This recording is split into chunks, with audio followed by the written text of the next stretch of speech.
Next question, find position of center mass for given system if masses are same. Second, both are disk and having same material. Third, both are solid sphere and having same material. यहाँ दो continuous body आपको given है, जिस एक की radius 2r है, दूसरी radius r है, और इस कंपोजिट सिस्टम का हमें सेंटर मास फाइंड करना है। और क्या क्या कंडीशन है? फर्स्ट कंडीशन है कि अगर दोनों का मास सेम हो। सेकंड केस में दोनों डिस्क हो लेकिन सेम मटेरियल की हो। सेम मटेरियल का मतलब है कि डेंसिटी सेम है। और थर्ड केस में बोथ आर सॉलिड स्फेयर, दोनों सॉलिड स्फेयर हो और दोनों का मटेरियल सेम हो। जो सेकंड केस है उसमें मास एरिया में डिस्ट्रीब्यूटेड होगा क्योंकि डिस्क 2D बॉडी, और सॉलिड स्फीयर के अंदर मास वॉल्यूम में डिस्ट्रीब्यूटेड होगा। तो हम एक एक करके तीनों क्वेश्चन को डिस्कस करते हैं। फर्स्ट केस में जब मास सेम हो, हमें करना क्या होगा कि ये जो कंटिन्यूस बॉडी का सिस्टम है इसको डिस्क्रीट बॉडी के सिस्टम में कन्वर्ट कर देंगे। और जब भी किसी कंपोजिट कंटिन्यूस बॉडी को डिस्क्रीट बॉडी में कन्वर्ट करते हैं तो उसके सेंटर मास पर रखा जाता है बॉडी को। तो इस बॉडी का जो सेंटर मास इसके सेंटर पे होगा, मतलब ओरिजिन पे, और इस बॉडी का जो सेंटर मास होगा उसके सेंटर पे होगा, जिसका x coordinate 2r plus r 3r हो जाएगा। तो अगर इसको मैं डिस्क्रीट सिस्टम में कन्वर्ट करूं, x axis y axis, 2r radius की बॉडी का पॉइंट ऑब्जेक्ट ओरिजिन पे आ जाएगा और r रेडियस की बॉडी का पॉइंट ऑब्जेक्ट 3r पर आ जाएगा, 3r डिस्टेंस पर। तो मास सेम है तो इसका मास m, इसका मास m, इसका कोऑर्डिनेट 0,0 और इसका कोऑर्डिनेट 3r,0। और अगर हमें इस डिस्क्रीट सिस्टम का सेंटर मास निकालना है तो ऑब्वियसली बात है x एक्सिस पे ही आएगा। So x COM is equal to m1x1 plus m2x2 divide by m1 plus m2। और हमारे पास में सभी वैल्यू गिवन है, रख सकते हैं और आंसर आ सकता है। और मैंने इसका आपको एक शॉर्टकट मेथड भी बताया था कि अगर दो बॉडी है जिनका मास सेम है तो उनका सेंटर मास हमेशा मिड पॉइंट पे आएगा। सो इसका मिड पॉइंट हो जाएगा 3r/2। So xCM is equal to 3r/2। Coordinate of centre mass is equal to 3r/2, 0। Second case में जब मास, ये जो दोनों बॉडी डिस्क है और मास एरिया में डिस्ट्रीब्यूटेड है, उस समय हम मास कैसे निकालेंगे? भाई सिंपल सी बात है, डिस्क्रीट सिस्टम निकालने के लिए एक तो मास मालूम होना चाहिए और एक कोऑर्डिनेट मालूम होना चाहिए। तो कोऑर्डिनेट तो इसका हो जाएगा 0,0, इसका हो जाएगा 3r,0। अब फर्स्ट केस में दोनों का मास सेम था तो हमने mm ले लिया। सेकंड केस में डिस्क है तो डिस्क में मास एरिया में डिस्ट्रीब्यूट हुआ तो हमें मास का रिलेशन फाइंड करना होगा। तो कैसे फाइंड करेंगे? m is equal to density into area.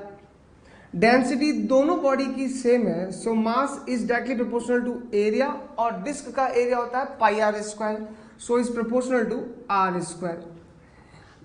r radius की जो डिस्क है उसका मास अगर मैं m मान लेता हूं तो 2r रेडियस की जो डिस्क होगी उसका जो मास होगा m is proportional to r²। अगर मैं r 2r कर दूंगा तो मास 4 टाइम्स हो जाएगा, तो 4m मान लेते हैं। इससे कैलकुलेशन बहुत इजी हो जाएगी। अदरवाइज हम इस इक्वेशन से भी m1 m2 फाइंड कर सकते हैं, लेकिन यहाँ से हमें कैलकुलेशन कम करनी पड़ेगी। अब देखिए यहाँ पर सिस्टम बना लेते हैं, x और y। 2r रेडियस का जो डिस्क है उसका सेंटर मास सेंटर पे आएगा, मतलब बॉडी का पॉइंट ऑब्जेक्ट ओरिजिन पे होगा यहाँ पर, और उसका मास 4m। r रेडियस की जो बॉडी है उसका पॉइंट ऑब्जेक्ट 3r डिस्टेंस पर मास m, 0,0, 3r,0। ये एक डिस्क्रीट सिस्टम तैयार हो चुका है। इसका सेंटर मास में फाइंड करना है। हाँ, इसका सेंटर मास होगा एक्स एक्सिस पे ही, लेकिन मिड पॉइंट पर नहीं होगा, हैवी मास के पास होगा। तो हम इसकी वैल्यू निकाल सकते हैं। x COM is equal to m1x1 plus m2x2 upon total mass 5m। Solve करेंगे तो 3/5 into r, so coordinate is equal to 3r/5, 0। Similarly third case के अंदर जब दोनों बॉडी स्फेरिकल बॉडी है, उस केस में जो मास होगा वो mass is equal to density into volume. के फॉर्म में लिखा जाएगा। और डेंसिटी दोनों स्फेरिकल बॉडी की सेम है क्योंकि सेम मटेरियल है, सो हम ऐसा लिख सकते हैं कि m is directly proportional to volume is proportional to spherical body का volume 4/3 pi r cube. So यहाँ पे हम आर क्यूब लिख सकते हैं। बिल्कुल सिमिलरली हमें क्या काम करना है कि आर रेडियस का जो स्फेरिकल बॉडी है सॉलिड स्फेयर, उसका मास अगर मैं m एज्यूम कर लेता हूं तो 2r रेडियस का जो स्फेरिकल बॉडी होगी उसका मास r की पावर 3 है। तो 2r अगर वो कर दे हम रेडियस तो 2r की पावर 3 ये हो जाएगा 8 टाइम्स 8m आ जाएगा। इसको डिस्क्रीट सिस्टम में हम कन्वर्ट कर दें, x एक्सिस y एक्सिस, यहाँ पर आ जाएगा 8m, 3r डिस्टेंस पे आ जाएगा m, coordinate 3r, 0 0, again x cm is equal to m1 x1 plus m2 x2, 8m into 0 plus m into 3r divide by total mass 9m। Solve करेंगे तो r by 3 आ जाएगा।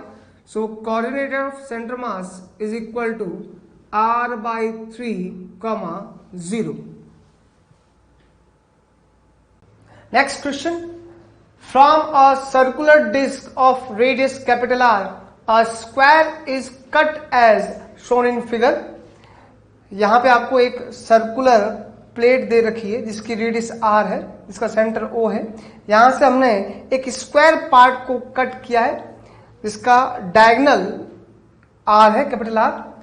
Then find distance of center mass of remaining body from centre of disc. मतलब इसको remove करने के बाद में जो सेंटर मास शिफ्ट होगा, हम जानते हैं लेफ्ट हैंड साइड शिफ्ट होगा, उस सेंटर मास की O से डिस्टेंस क्या होगी ये फाइंड करना है। इस क्वेश्चन में आपको x एक्सिस y एक्सिस कहीं नहीं दे रखा है, और मैंने आपको बताया था अगर क्वेश्चन में x axis y axis coordinate system नहीं दे रखा हो तो ओरिजिनल बॉडी के सेंटर को ओरिजिन मान के आप x एक्सिस और y एक्सिस ड्रॉ कर देना। तो मैं क्या काम कर रहा हूं, इसको ओरिजिन O को ओरिजिन मानकर या हम y एक्सिस और इसको x एक्सिस मान रहे हैं। अब क्वेश्चन सॉल्व करना हमारे लिए बहुत इजी हो जाएगा। यहाँ जो मास है वो एरिया में डिस्ट्रीब्यूटेड है, क्योंकि प्लेट है तो मास एरिया में डिस्ट्रीब्यूटेड होगा। तो रिमेनिंग बॉडी के सेंटर मास का x कोऑर्डिनेट हम a1 x1 minus a2 x2 divide by a1 minus a2 से निकाल सकते हैं। तो सबसे पहले a1 क्या बताया था मैंने आपको कि ओरिजिनल बॉडी का एरिया, ओरिजिनल बॉडी एक सर्कुलर डिस्क है जिसकी रेडियस r है तो उसका एरिया पाई r स्क्वायर हो जाएगा। x1 सेंटर मास का x coordinate of original body के सेंटर मास का x कोऑर्डिनेट, मतलब ओरिजिन का x coordinate 0। A2 remove body का एरिया, ये जो रिमूव बॉडी है वो स्क्वायर है और स्क्वायर का जो एरिया होता है वो होता है साइड स्क्वायर। मान लेते हैं इसकी साइड A है तो एरिया हो जाएगा A स्क्वायर। A का R के साथ में क्या रिलेशन होगा, जो R है वो डायगोनल है, या मैं ऐसा कहूं कि इस ट्रायंगल का ये हाइपोटेनस है और ये जो ट्रायंगल है इसमें ये वाली साइड और ये वाली साइड सेम होगी क्योंकि स्क्वायर प्लेट है। तो ये परपेंडिकुलर बेस और ये हाइपोटेनस, तो R हो जाएगा, कैपिटल R हो जाएगा √2a। So a is equal to हो जाएगा R बाई √2, और इसको हम यहां रखें तो a2 इज इक्वल टू हमें मिल जाएगा R बाई √2 का whole square is equal to R square by 2। तो यहां से हमने स्क्वायर प्लेट का एरिया फाइंड कर लिया कि R स्क्वायर बाई 2 आ जाएगा, R square by 2। And x2 इस स्क्वायर प्लेट का जो सेंटर मास होगा वो इसके ज्योमेट्रिकल सेंटर पे होगा, मतलब कि यहां पर, और जिसकी डिस्टेंस यहां से r बाई 2 हो जाएगी। तो x coordinate of centre mass of remove body वो आ गया r बाई 2। चारों चीज मिल चुकी, इस फॉर्मूले में पुट करना है। So x COM is equal to a1 x1 0 minus a2x2 r square by 2 multiply r by 2 divide by a1 minus a2 pi r square minus r square by 2, ऊपर से r स्क्वायर कॉमन ले लें और नीचे से r square common ले लो, cancel out हो गया। तो ऊपर क्या बचेगा minus r by 4 divide by, और यहाँ 2 एलसीएम लेना है 2, इधर जाएगा 2 पाई माइनस 1, ठीक है। और सॉल्व करने पर आ जाएगा minus r upon 2 pi minus 1। Minus sign ये शो कर रहा है कि तो रिमेनिंग पोर्शन का सेंटर मास है वो नेगेटिव एक्स में शिफ्ट हुआ है, लेकिन आपसे वो एक्स कोऑर्डिनेट नहीं पूछ रहा है, वो आपसे पूछ रहा है डिस्टेंस कितनी हुई। तो माइनस साइन को हम हटा दें तो डिस्टेंस के फॉर्म में लिख सकते हैं d इज इक्वल टू, इस माइनस साइन को हटा रहा हूं और 2 को अंदर मल्टीप्लाई कर रहा हूं, r अपॉन 4 पाई माइनस 2। ये डिस्टेंस हो जाएगी रिमेनिंग पोर्शन के सेंटर मास की ओरिजिनल बॉडी के सेंटर से। कई बार डिस्क्रीट सिस्टम पर सिंपल क्वेश्चन नहीं देकर कुछ डिफरेंट पैटर्न पे क्वेश्चन दे देते हैं, तो एक ये क्वेश्चन भी हमें जरूर चेक करना चाहिए। The centre of mass of a system of 3 particles of masses 1 kg, 2 kg and 3 kg is taken as the origin of a coordinate system. The position vector of a fourth particle of mass 4 kg is alpha I cap plus 2j cap plus 3k cap, where alpha is a constant. Now, center of mass of the 4 particle system lies at the point 1, 2, 3. Then find value of alpha. यहां directly सब चीज नहीं दे रखी है कि first particle coordinate इतना, second का इतना, थर्ड का इतना, then find coordinate of centre mass. ऐसा सिंपल क्वेश्चन नहीं है, लैंग्वेज थोड़ी सी इसमें अलग हटके इसने दी है, इसलिए हम इस क्वेश्चन की प्रैक्टिस कर रहे हैं। बहुत ही फेमस क्वेश्चन है। यहां जो सबसे पहले गिवन है कि भाई 3 पार्टिकल का जो सेंटर मास था 3 पार्टिकल सिस्टम का, वो ओरिजिन पे था। तो हम अच्छी तरह जानते हैं जब भी सेंटर मास ओरिजिन पे होगा तो sum of moments of masses is 0। तो हम ऐसा लिख सकते हैं m1 r1 plus m2 r2 plus m3 r3 is equal to 0 first वाले केस में, ठीक है। सेकेंड वाले केस में इसने क्या कहा है कि अगर हम फोर्थ पार्टिकल ले लें जिसका कोऑर्डिनेट मतलब r4 की वैल्यू आपको गिवन है, r4 is equal to alpha i cap plus 2j cap plus 3k cap, ये फोर्थ पार्टिकल का कोऑर्डिनेट आपको दे रखा है। अब ये चारों मिलकर एक सिस्टम बना रहे हैं 4 मास सिस्टम, जिसका सेंटर मास जो है वो 1, 2, 3 पर है। New centre mass is equal to 1, 2, 3 को हम कैसे लिखेंगे, i cap plus 2j cap plus 3k cap. ये आपको नया सेंटर मास का कोऑर्डिनेट दिया हुआ है। तो आपसे पूछा अल्फा क्या होगा, तो according to definition of position of centre mass m1 r1 plus m2 r2 plus m3 r3 plus m4 r4 divide by total mass m1 plus m2 plus m3 plus m4, ये आपको given है i cap plus 2j cap plus 3k cap, ये आपको given है यहाँ पे i cap plus 2j cap plus 3k cap. अब इन 3 टर्म्स की वैल्यू जैसा कि हम जानते हैं 0 होगा। क्यों? क्योंकि इन तीनों का जो सेंटर मास है वो ओरिजिन पे है, और जब भी किसी सिस्टम का सेंटर मास ओरिजिन पे होता है तो sum of moments of masses is 0। तो हमने इसको 0 कर दिया। ये जैसे 0 हुआ इन चारों की value 1 plus 2 plus 3 plus 4 10 cross multiply कर देंगे।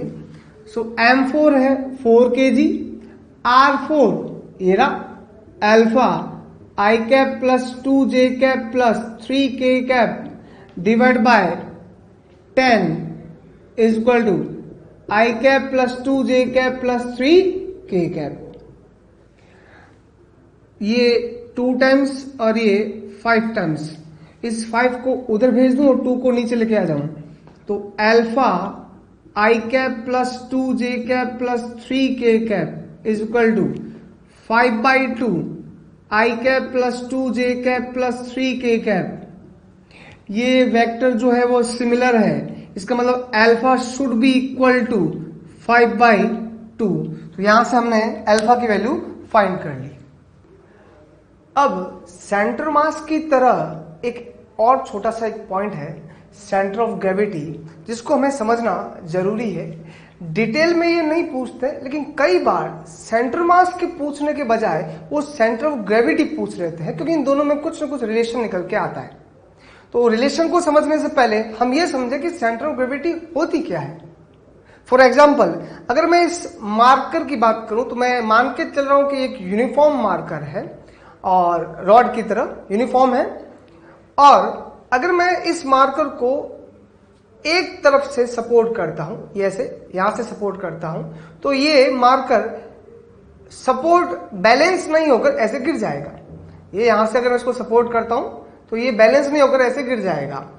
और अगर मैं इस तरफ से इसको सपोर्ट करता हूं ऐसे फिंगर लगाकर, तो ये इस तरफ से गिर जाएगा।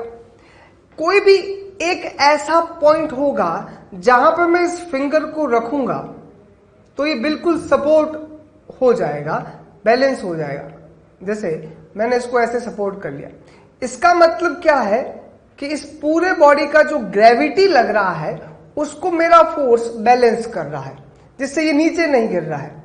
ठीक है, मतलब हमने अपना फोर्स उस पॉइंट पे लगाया है जिस पॉइंट पर टोटल मास, टोटल वेट जो है उस बॉडी का लग रहा है। तो सेंटर ऑफ ग्रेविटी का मतलब क्या हो गया?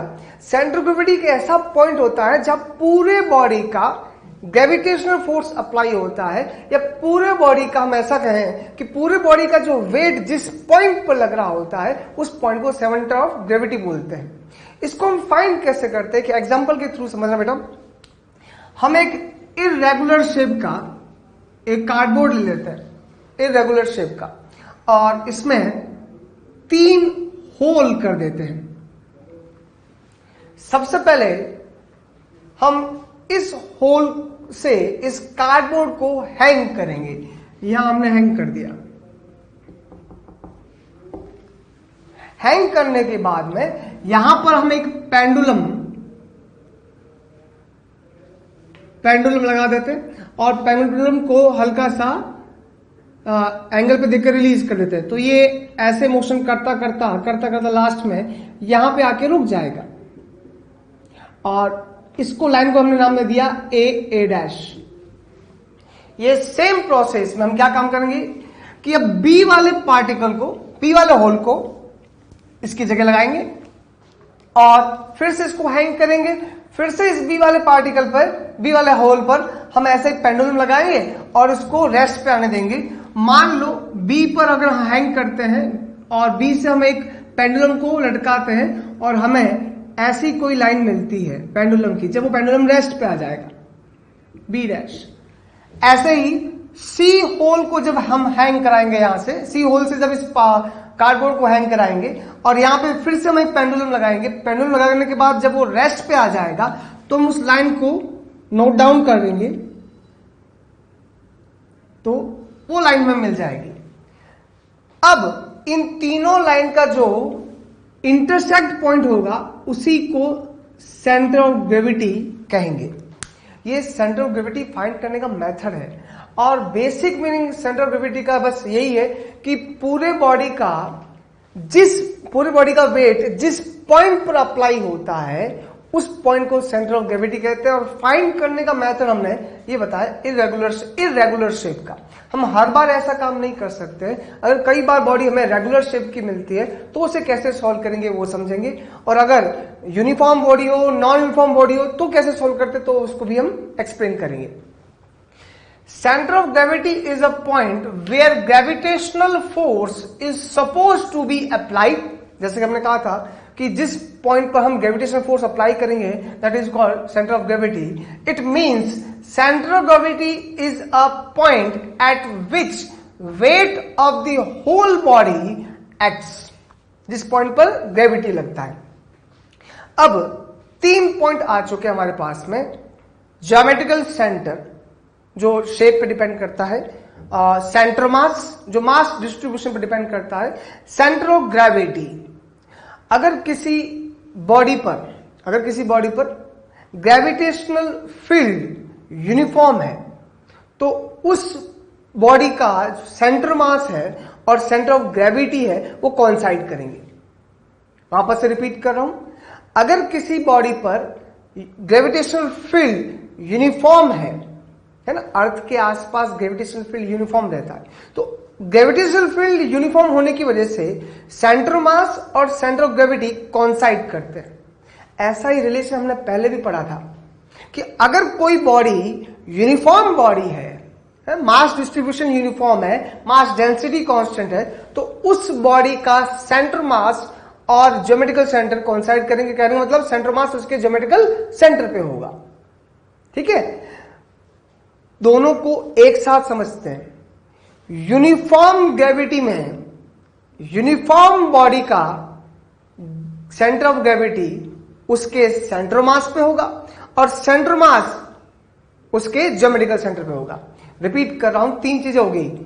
Geometrical centre, centre mass, centre of gravity. Centre of gravity centre मास से कब कोइंसाइड करेगी? जब यूनिफॉर्म ग्रेविटी हो. और सेंटर मास ज्योमेट्रिकल सेंटर पे कब आएगा? जब यूनिफॉर्म बॉडी हो. यूनिफॉर्म ग्रेविटी में यूनिफॉर्म बॉडी के लिए सेंटर ऑफ ग्रेविटी हमेशा सेंटर मास पे होगी और सेंटर मास हमेशा ज्योमेट्रिकल सेंटर पे होगा. एग्जांपल के तौर पे अगर मैं बात करूं इस रॉड की, ये यूनिफॉर्म रॉड है और एक टेबल पे रखी हुई है, अर्थ से ज्यादा हाइट पे नहीं है. इस रॉड का ज्योमेट्रिकल सेंटर ये रहा, L/2 लेंथ पर, टोटल लेंथ इसकी L है, यूनिफॉर्म रॉड है, तो इसका जो ज्योमेट्रिकल सेंटर है वो यही होगा. इसका सेंटर मास भी यही होगा और इसका सेंटर ऑफ ग्रेविटी भी यही होगा, क्योंकि ये ग्रेविटी जिस फील्ड में रखा हुआ है वो ग्रेविटी कांस्टेंट है, साथ साथ ये यूनिफॉर्म बॉडी है. अब देखो यहां पर, in uniform gravity centre mass and centre of gravity of the body will coincide, है ना. For uniform body its centre mass shall coincide with its geometrical centre. तो ये दोनों बातें हमें ध्यान में रखने. कई बार क्वेश्चन ऐसे दे दिए जाते हैं, भाई यूनिफॉर्म बॉडी हुआ तो हमें ज्यादा टेंशन नहीं, ज्योमेट्रिकल सेंटर निकालना है और वही सेंटर मास बन जाएगा, वही सेंटर ऑफ ग्रेविटी बन जाएगा. जैसे अब हम बात करें हिमालय की, हिमालय काफी हाइट पे है, तो हिमालय के हर एक पॉइंट पर ग्रेविटी यूनिफॉर्म नहीं है. उस केस में सेंटर ऑफ ग्रेविटी और सेंटर मास डिफरेंट होंगे, है ना.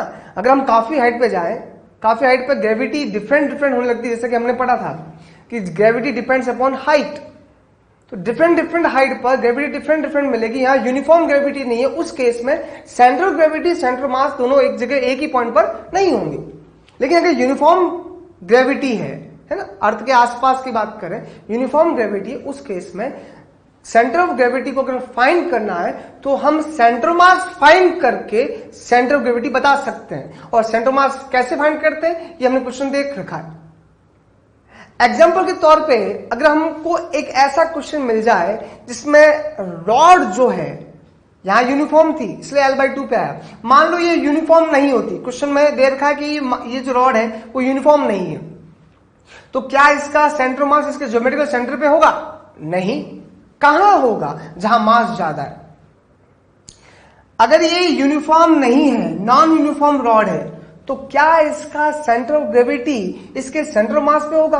बिल्कुल होगा, क्योंकि ये यूनिफॉर्म ग्रेविटी में है. उस केस में हम सेंटर ऑफ ग्रेविटी को सेंटर ऑफ मास के थ्रू फाइंड कर लेंगे. इसको हम एक क्वेश्चन के थ्रू समझते हैं. सेंटर ऑफ ग्रेविटी पर बेस्ड एक क्वेश्चन हम यहां चेक कर लेते हैं. if linear density of a rod of length 3 meter varies as lambda is equal to 1 plus 2x, यहां लैम्डा वेरिएबल है, लीनियर मास डेंसिटी वेरिएबल है, मतलब कि रॉड जो है वो यूनिफॉर्म नहीं है, नॉन यूनिफॉर्म है। इसका मतलब इस रॉड का जो सेंटर मास होगा वो ज्योमेट्रिकल सेंटर पे नहीं होगा, उस तरफ होगा जहां मास ज्यादा है। Then find the position of centre of gravity of the rod. आपसे यहां सेंटर मास नहीं पूछा, आपसे यहां पर सेंटर ऑफ ग्रेविटी पूछ लिया। जैसा कि हम जानते हैं कि अगर ग्रेविटेशनल फील्ड यूनिफॉर्म है तो सेंटर ऑफ ग्रेविटी जो होगा वो सेंटर मास पे ही होगा। तो यहां सेंटर ऑफ ग्रेविटी फाइंड करने के लिए हम एक्चुअल में सेंटर ऑफ मास फाइंड करेंगे और उसी को सेंटर ऑफ ग्रेविटी बोलकर आंसर दे देंगे। और सेंटर ऑफ मास फाइंड करना अगर लैम्डा वेरिएबल हो तो ऐसा हम क्वेश्चन ऑलरेडी कर चुके हैं, बस बिल्कुल वैसा ही काम करना है। जैसे कि हम मान लेते हैं इस ए पॉइंट और ये बी पॉइंट रॉड का, और ये टोटल लेंथ 3 मीटर है। हम जानते हैं कि अगर कंटिन्यूस सिस्टम है तो उसका जो सेंटर मास फाइंड किया जाता है XCOM is equal to integration of XDM upon DM। और DM मास मैंने आपको बताया था एक सेगमेंट चूज करना पड़ता है, और DM मास सेगमेंट चूज कर सकते हो, जैसे कि हमने ये एक सेगमेंट चूज किया छोटा सा DM मास। इस सेगमेंट की लेंथ हमने मान ली dx, और इसका जो x कोऑर्डिनेट है, इसका जो कोऑर्डिनेट है, ये डिस्टेंस जो है वो यहां से x डिस्टेंस पर है। तो मैं dm को ऐसे रिप्रेजेंट कर सकता हूं कि dm is equal to lambda dx, है ना, और लैम्डा की वैल्यू ये रहा 1 प्लस 2x। dm मतलब होता है dx लेंथ का मास, यूनिट लेंथ का मास डेंसिटी शो करता है। तो यूनिट लेंथ का मास अगर लैम्डा है तो dx लेंथ का मास क्या होगा, lambda into dx। This is called mass of segment, 1 plus 2x into dx। तो ये हमें dm मिल चुका है। यहां जो x लिखा जाता है उस सेगमेंट का x कोऑर्डिनेट बोला जाता है। हम ये मान के चल रहे हैं ये जो a पॉइंट है वो ओरिजिन है, उस बेसिस पे हम सब कुछ डिफाइन कर रहे हैं।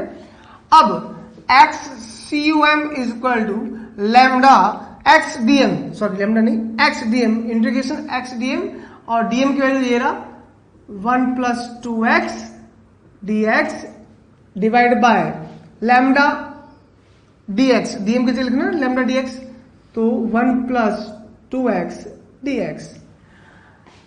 इसमें लिमिट x की लगानी है और x की लिमिट 0 से 3 तक जाएगी, 0 to 3, 0 to 3। इसको सॉल्व कर लेते हैं। अंदर मल्टीप्लाई करोगे तो x प्लस 2x स्क्वायर,